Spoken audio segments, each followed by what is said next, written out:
Assalamualaikum warahmatullahi wabarakatuh. Perkenalkan, nama saya Surya Kasdi. Saya akan menjelaskan PPT kami yang berjudul Tipologi Hati, Diagnosa Kondisi Pusat Kendali Jiwa. Pengertian tipologi hati merupakan pusat kendali jiwa, pikiran, perasaan, dan perilaku manusia. Keadaan hati yang menuntutkan apakah seorang mudah melakukan kebaikan atau justru cenderung kepada keburukan. Oleh karena itu, menjaga hati merupakan hal yang sangat penting dalam kehidupan seorang muslim.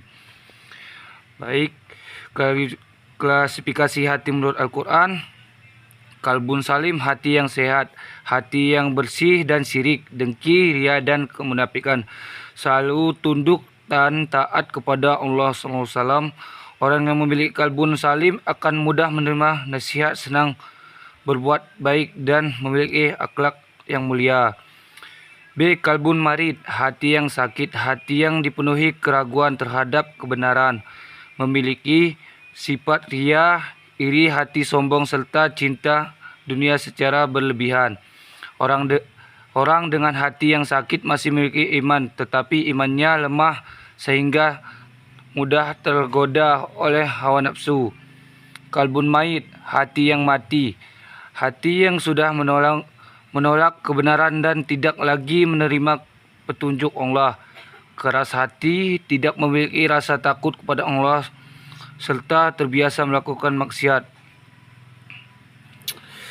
Faktor mempengaruhi kondisi hati. Faktor internal, kualitas iman dan ibadah, niat yang baik, kemampuan mengendalikan diri, pola pikiran dan emosi seorang. Faktor eksternal, lingkungan, pergaulan, pendidikan dalam keluarga, pergaulan, media, budaya yang berkembang zaman. Faktor spiritual, zikir, membaca Al-Quran, dan ibadah dapat menguatkan hati. Sebaliknya, dosa, maksiat yang membuat hati menjadi keras dan jauh dari Allah. Diagnosa kondisi pusat kendali jiwa. Dalam diagnosa, indikator hati yang sehat, hati terasa tenang, sabar dan menghadapi ujian, ikhlas dan beramal, mudah menerima kritik dan nasihat, konsisten melakukan kebaikan.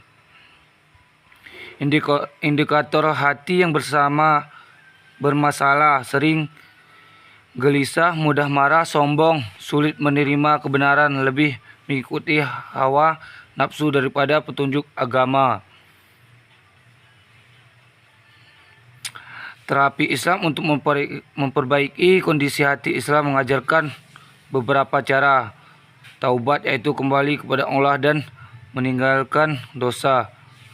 Muhasabah, yaitu mengepulasi si diri secara rutin.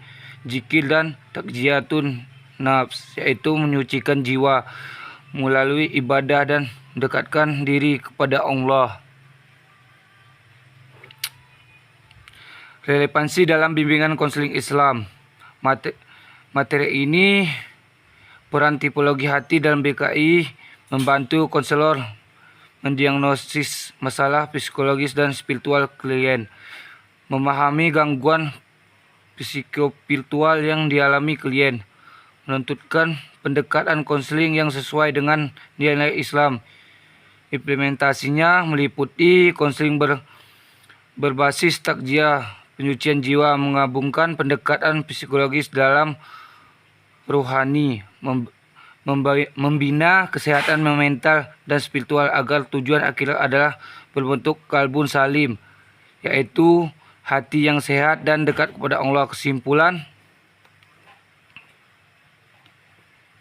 Kesimpulan berdasarkan PPT tersebut dapat disimpulkan bahwa hati merupakan pusat kendali seluruh perilaku manusia.